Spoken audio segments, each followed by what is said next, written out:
let's talk about the 10 books that I read in the month of November.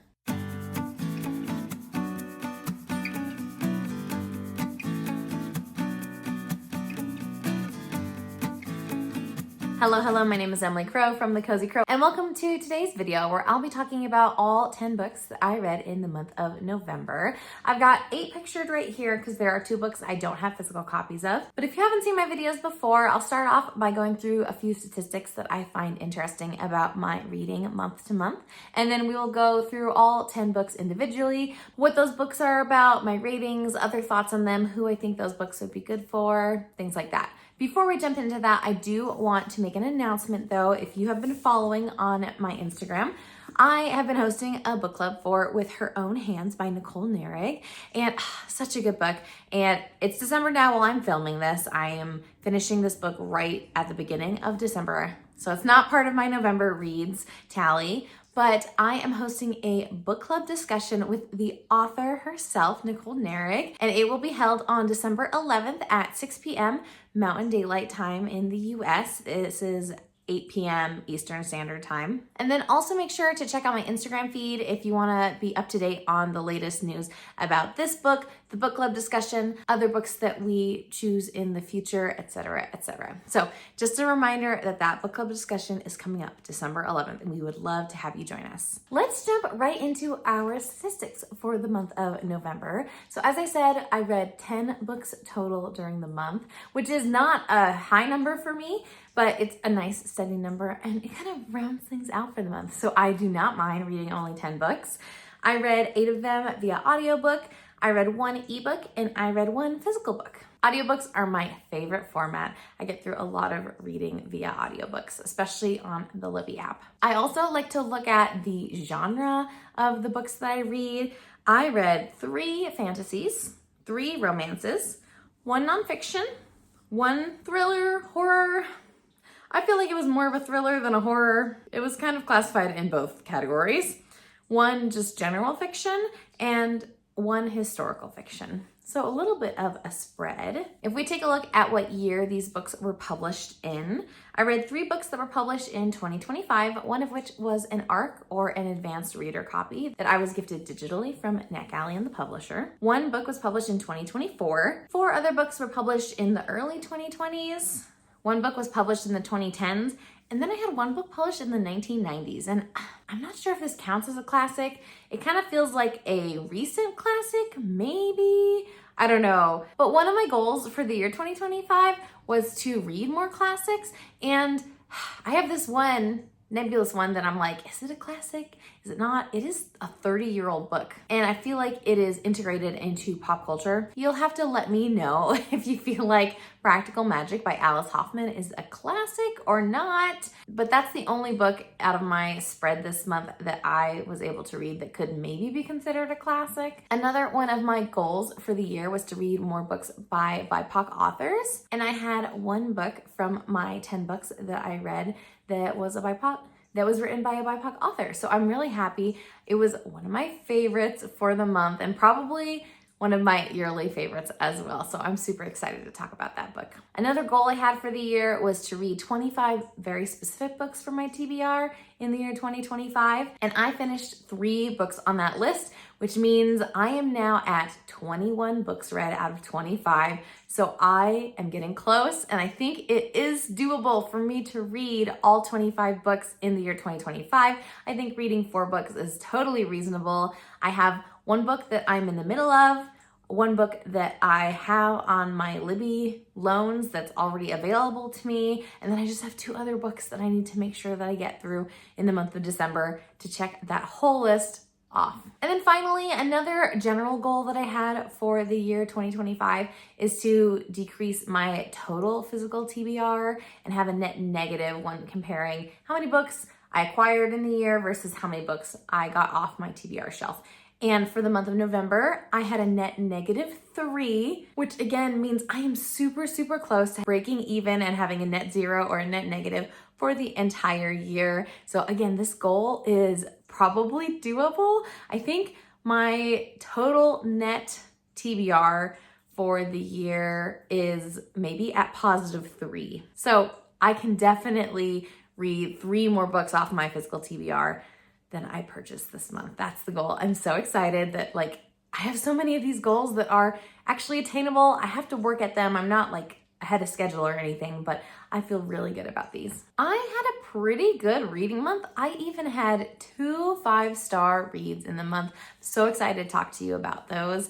My lowest rating was a 3.25 star, which was not, again, super horrible, not a phenomenal read, but not one that I was really cringing the whole time and like hate reading it or anything like that. My average star rating out of these 10 books was 4.08 stars. So I had some good reads. It's kind of interesting to look at how long my books were, especially because I only read 10 books, so you would think I read a lot of long books. I only had one that was a standout for being long, and that was You Like It Darker by Stephen King. It was 502 pages. The shortest book I read was a novella. It is 133 pages, and this is The River Has Roots by Amal El-Mohtar. So with that quick rundown on the statistics of my reading for this past month, let me know if there's any other statistics you want me to divulge or share more about down in the comments below. But let's jump right into the 10 books that I read this month. The first book that I read and my first 5-star of the month was Braiding Sweetgrass by Robin Wall Kimmerer.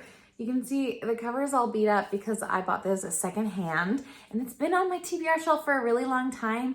It's just a little bit on the longer side, and being a nonfiction, I was a little bit intimidated by it, but this was such a good book. I rated this 5 stars, and I knew even from the beginning that this was going to be a 5-star read, just the feelings it was evoking in me. I feel like Kimmerer has a really unique perspective because of her study in biology, as well as her heritage as a Native American, as an Indigenous person, and she does a beautiful job at weaving those parts of her identity together and telling a story through her books. This is the second book of hers that I've read. I read Gathering Moss, and I also really love that, but that was a few years ago. It's a shorter book, so maybe I should reread it soon because I remember really enjoying it. But the main themes of this book are that we as human beings have an impact on the world around us based on the choices that we make collectively and individually, and how those choices are leading us on a certain trajectory.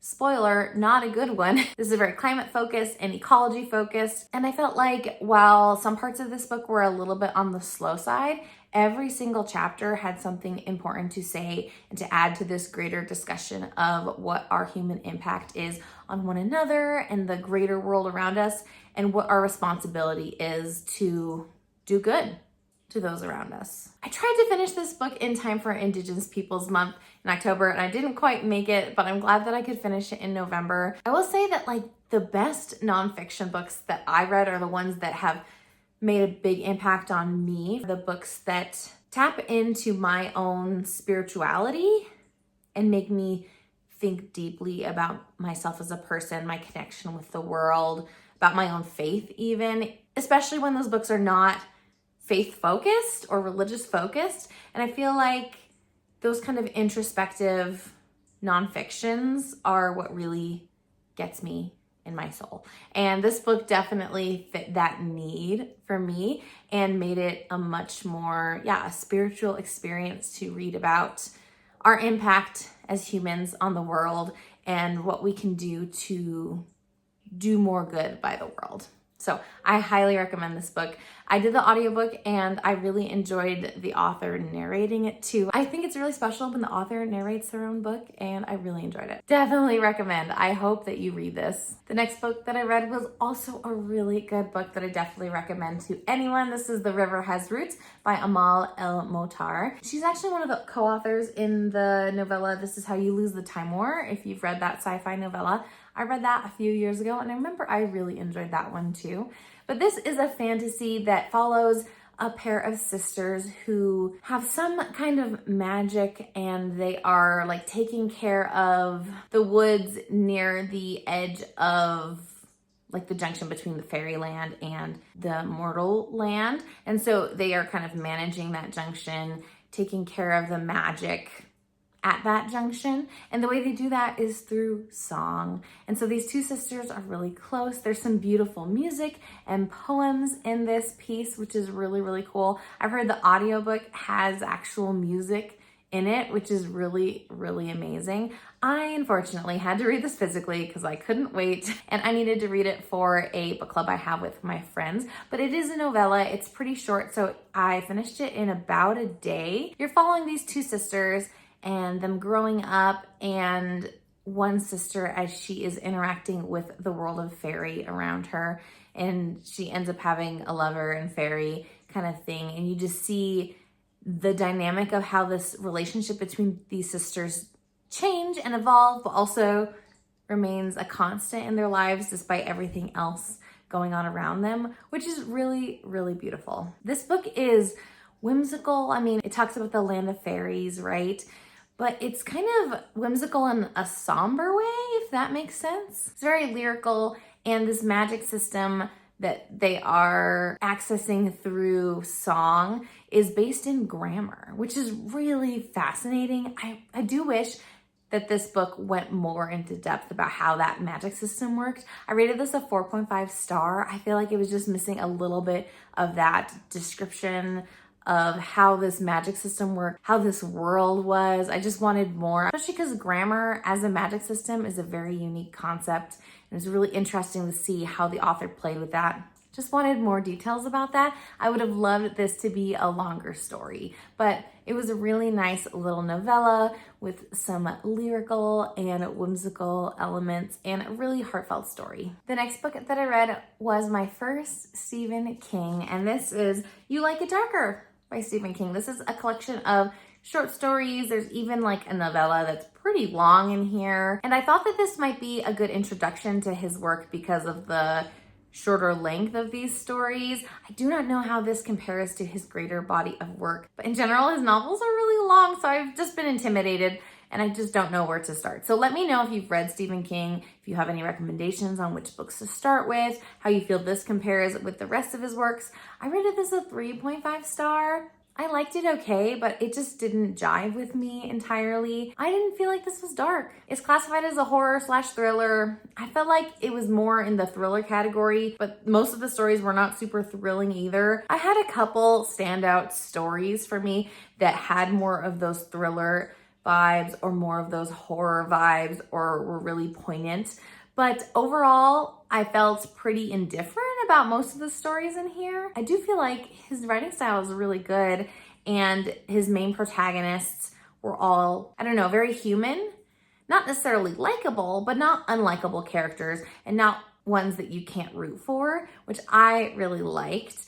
I feel like a lot of the horror or the thriller genre is full of characters that you despise and that you have a really hard time feeling sorry for. But all of his characters felt really human, which I really liked. But in general, I was underwhelmed. If you've read this, let me tell you the short stories in here that I enjoyed. Two Talented Bastards, The Turbulence Expert, Rattlesnakes, and The Answer Man were the four that I really, really enjoyed and was really happy I read those. None of the other ones I hated, but yeah, like I said, mostly indifferent. So that's why I kind of have a middle of the road rating for this one. Let me know if you like Stephen King and if you have any recommendations for me, because I would love to read more of his work because he is a quintessential horror and thriller author, and he has other books in other genres as well. And I just don't know where to start. I thought this was a good spot and it feels kind of mediocre. I don't know if that's just because I'm not a Stephen King reader or if this is evidence of how I would feel about the rest of his work.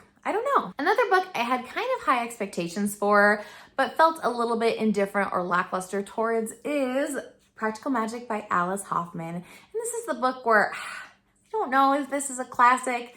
It is 30 years old, and I wouldn't call it like a literary classic, but is it a classic in the sense that it's integrated into pop culture? It's been around long enough that there has been a movie made about it, that people have exposure to this story because it's been around for so long? I don't know, you tell me. Is Practical Magic a classic? I don't know. But this book is a character-focused book on a family of witches and basically following these two twin girls as they are growing up and then they head out on their own, live their own separate lives, but come back into each other's life. You follow them through the ups and downs of life as it progresses over the course of a couple decades. I was not expecting it to be so character focused. It felt kind of slow. The plot was definitely on the milder side as far as like how much a role it had in the story. We're really focusing on these sisters and their families and their own growth as characters. Though I feel like I was missing some of their character growth. I would have loved more depth to these characters. I also was surprised by how little magic and witchiness there was in this book. It was very much lacking, and I don't know if that's just because I'm used to reading more cozy fantasies and like modern day witchy books that have more of a witchy vibe, but the witch vibes were lacking from this book. Let me know if you feel the same if you've read this book. I have not seen the movie. I feel like I need to though, because almost every single review that people wrote about this book said that the movie was better, which is kind of shocking. So I would love to experience the movie, though it's December now, so it feels not the right season, but maybe I'll still watch it soon. I don't know. One thing that really bugged me, other than the fact that this was slow, character driven, not as witchy as I wanted, something else that bugged me was that every single time there was a love interest introduced, I felt like that person fell head over heels at first sight with these witches and was obsessed, and it was just so insta-lovey. And this happened over and over and over again in the book, not just once. It was multiple times, and that got really old. So while there wasn't a ton inherently wrong with this book, I didn't particularly love it. It was all right, I guess, but definitely not the kind of book I'm looking for when I want a witchy story. My favorite book of the month was We Ride Upon Sticks by Quan. This was on my 25 to read in 2025 TBR list. I am obsessed with this book. I classified it as a fiction, but it has some magical realism, but it's kind of nebulous in that magic, if that makes sense. This book is following a field hockey team in New England as they are going about their season, and that they make a deal with the devil, to be able to win during the season. They're from a very mediocre team, and they bond together over this experience, and you follow through each of the characters on this team as they go throughout their season. It's very, I say nebulous because you don't ever know for sure if there's witchcraft involved or not, but it's alluded to in their experience, and the girls think that they are participating in witchcraft. So very interesting to follow their experiences.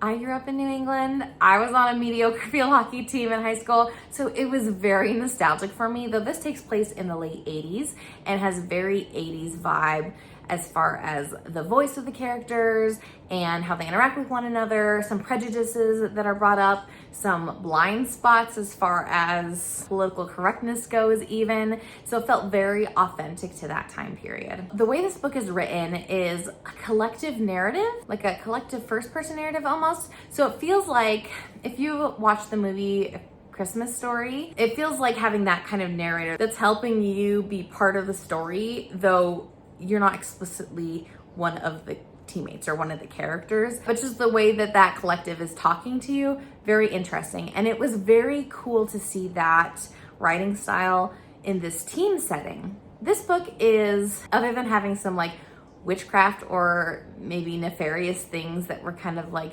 sprinkled in, you get to see a lot of character growth, you get to see a lot of team building, you get to see basically a coming of age story for all of these girls as they go about their season. And it was weird, it was hilarious, and I want to reread it immediately, honestly. The next book that I read was People Watching by Bonam-Young, and I've loved a couple other books by her. This one missed the mark a little bit for me. It definitely was a departure from this author's previous work, and it just wasn't quite the right fit of a romance for me. I rated this 3.75 stars, and this book is, it's like a friends with benefits type of situation where the more experienced person is teaching spicy things to the less experienced person, but of course they develop feelings and their romance blossoms and blah blah blah blah blah. So that's kind of the setup of this book. I don't really like a friends with benefits type of dynamic anyway, but I just felt like these two characters, as soon as they saw each other, were very lusty for each other, was kind of objectified, lots of experimenting and exploring together from like a sexual standpoint, but one of them is very experienced to the point that it sounded made up, and then one of them was a virgin, except for she was totally competent in a bedroom sense too, and her list of things she wanted to accomplish with his help was very vanilla. So like, I don't know, the balance was just like a little weird for me between like the amount of spice and the level of spice and the intention behind the spice. It just, I don't know, like not my favorite, but I feel like I kind of knew that going into this, that this wouldn't be my favorite dynamic.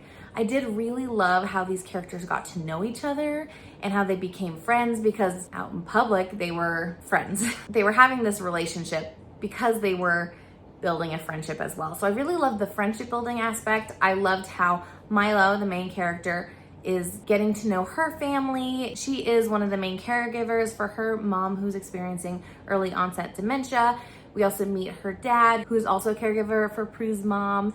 And just seeing Milo get integrated into this family and learn the dynamics of the situation and help out in the ways that he can is just really heartfelt, and I really liked that. So I wish there was more of that relationship growth, because I feel like what we saw I really liked. I just wasn't a super fan of the lusty, spicy stuff, and I feel like maybe that's not Hannah Bonam-Young's forte either, but I don't know if that was more of a personal preference thing for me, or if that really is something that she didn't succeed super well at. And I just in general wanted more depth in both of these characters, because we saw little inklings of depth in their characters, but because of the lusty friends with benefits type of situation, that took up so much part of the plot and the story and the relationship between these characters that we just didn't get as much depth. The next book that I read was The Blackout Book Club by Amy Lynn Green. And this is a book I read for a yarn and book box. So you should be seeing a vlog coming out very soon on my channel. So I'm not gonna go into a ton of detail about this book, but I rated this a 3.75 star rating. And I, in general, enjoyed this. I found it to be a cozy World War II historical fiction, which is not a grouping of words I would normally think to put together, but this book takes place in the 1940s in a very small coastal town in Maine. Again, very nostalgic. I have ancestors from that area, and so I have been to Maine many times. So it was really nice to read about that area. I felt like because the setting was in the US itself during World War II, that the tensions and conflicts, while they were present, were not heavily relied on by the author. And so this wasn't a super heart-wrenching type of a World War II book like most World War II books are. I also feel like though the writing style, not just the setting, contributed to that. So the author would introduce a trial, a hardship, and then before you as the reader got the chance to get really like in the pit of despair about it, you're moving on to another chapter, to another person's perspective in the book. Yeah, you just didn't get the chance to really dwell in that trauma and hardship that these characters faced. Though each one of these characters definitely faced some hardships being in the war, but you only touch on them gently, if that makes sense. You follow 4 different perspectives of people living in this small town and how they kind of come together in this book club. So this Blackout book club, the Blackout was in an effort to make these cities and buildings less noticeable during the nighttime to anyone who might be bombing or whatnot. And so the Blackout book club was kind of a ruse that one of the characters made as an attempt to keep the local library running and prevent it from getting closed down, because they were hosting this book club as a way for people to support the Blackout and do something inside that would help them adhere to these blackout conditions, you know, not driving around nighttime and things like that. So that's kind of how this book club started. Throughout this book, you just get some found family as these characters learn more about each other and realize they have more in common than they think. It's kind of predictable in that sense. So in general, I enjoyed this book, but I don't think it gave me anything unique from other World War II historical fiction books, other than the fact that it felt more cozy than I am used to. So if you're looking for a cozy World War II historical fiction, then this might be for you. The next book that I read is Christmasland by Anne Marie Meyer. And I decided to read this book because she recently had a book come out called Grinchland that is kind of sort of related. I don't know exactly how closely related, but Yarnatius is doing a book in Yarn Box inspired by Grinchland. And so I couldn't get a copy of Grinchland right away. So I figured I would listen to Christmasland, decide, do I really love this book? Would I want to buy it? Or should I still try and look for it from my library? I think I'm going to look for a library copy, or maybe if I have to, I'll do like a Kindle ebook version of Grinchland. I rated Christmasland 3.25 star, and this is my lowest rating of the month, though I still enjoyed this book. It's a very cozy, vanilla, hallmarky Christmas romance. It was a bit too short. Fun to read a short book, but I just feel like this book could have been better and had more depth to the characters and more interest in the story if it had been a bit longer. I just wanted more character development and romance development throughout the story. It felt very insta-levy, though the most that these characters do is kiss, so it's still very benign, if that makes sense. I feel like the holiday vibes were immaculate for this book. Definitely a good read for the holiday season. And it felt very, again, cheesy, hallmarky. This book has been made into a Hallmark movie, and I've seen clips of that Hallmark movie, though I haven't watched like the whole thing through. In general, this was a fun read. It was fun to follow along in this story as these two girls travel to a town that has been nicknamed Christmasland, and they go all in for the Christmas season. One of the friends wins like an all-inclusive pass to go to this town for the Christmas season for like a week or so, and so she brings along her friend who is labeled as a Grinch, but is more of like a center of the road type of like Christmas vibes person. This pseudo Grinch type of a character ends up meeting someone.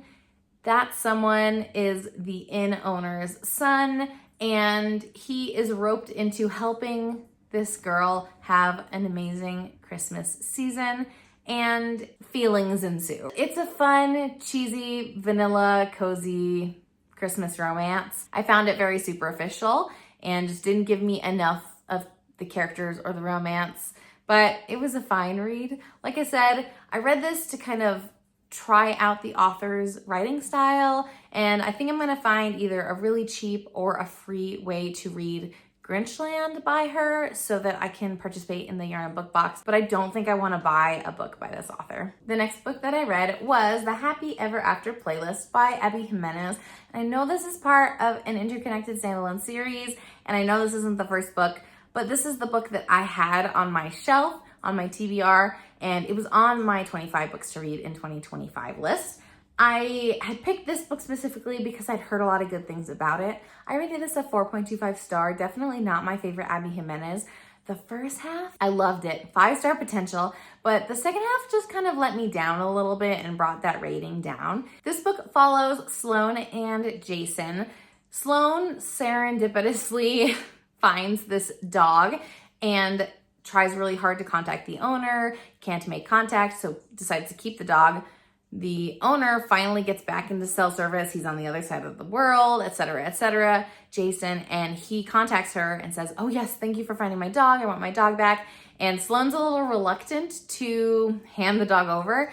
And you see these characters interact over the phone for the next few weeks and see their relationship grow before they finally meet up together and kind of co-parent this dog, honestly, is kind of where the relationship ends up. And it is just so sweet to see these characters come to know each other and come to trust each other. You definitely can tell that Jason is way more whipped than she is, but she's definitely still interested. You see this relationship grow. It kind of progresses pretty fast, but I think that that foundation of them staying in contact through the phone for a few weeks before they finally meet in person for the first time really grew their relationship as a friendship first. And I really loved that. So you find out that this is on the back cover, but Jason is a musician and his career is skyrocketing right now.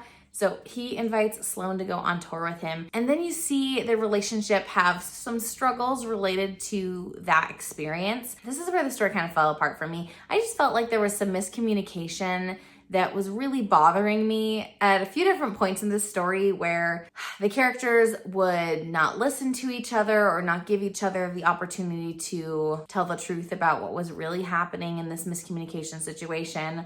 Or there's one instance where one of the characters purposefully lies or misleads the other character in an effort to hurt them, to end the relationship instead of just being honest. And that really bugged me. That felt really immature, and I really didn't like that. That bothered me a lot.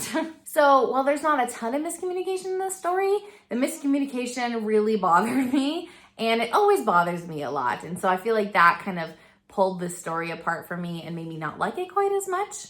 Though in general, it had the makings of a really good story at the beginning. And maybe I just don't identify with someone who has miscommunication situations like that, because I feel like it's better to be honest, even if it hurts, than to be dishonest in a way that hurts. But that's just me. I also feel like the ending of the story wrapped up a little bit too quickly, a little bit too nicely, especially with the emotional damage of this miscommunication would have had some impact on their relationship moving forward. And I wish we could have dwelt in that a little bit longer. The final book that I read for the month was Brigands and Breadknives by Travis Baldree. And this is technically the second book chronologically that he's written in the Legends and Lattes series, though it's his third book within that series because he wrote a prequel before this one. And I did have the e-arc for this. I knew I wanted to buy it, and so I volunteered for the e-arc, and I'm so grateful that they gifted it to me. It took me a little while to get through the book because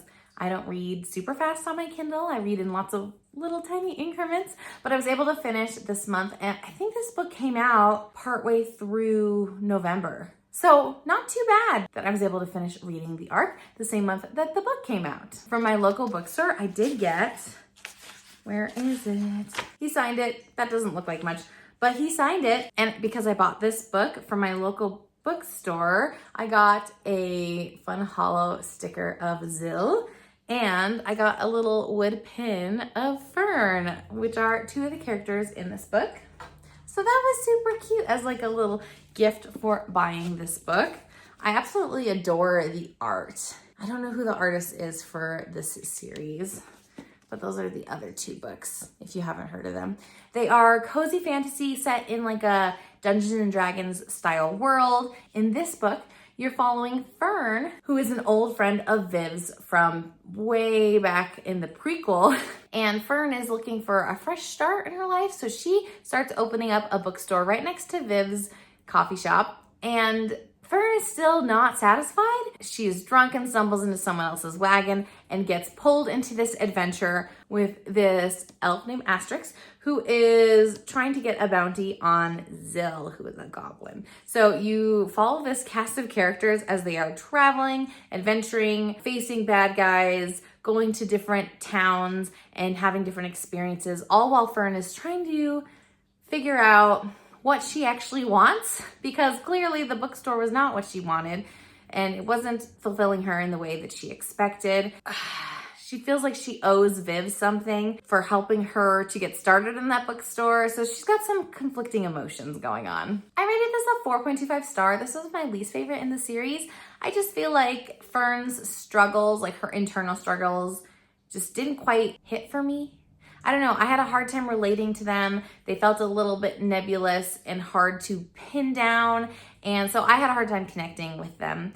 I also feel like this book it's a little bit less cozy than the other books in the series, which is totally fine. But the plot just felt a little bit more on the chaotic side of what was going on and a little bit hard to follow the overarching plot or the overarching growth that Fern was experiencing because there was so much happening in the plot. Because I feel like in general, this book's purpose is following Fern's journey internally.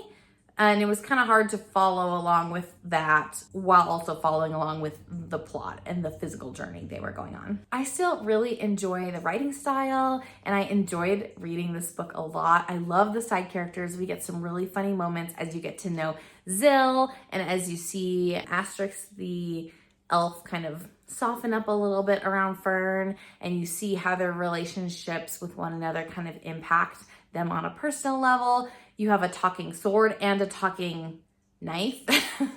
And so it's just really fun to see like this cast of characters and how they interact with one another. But I feel like the balance between character growth and development and the plot was not quite perfect for me.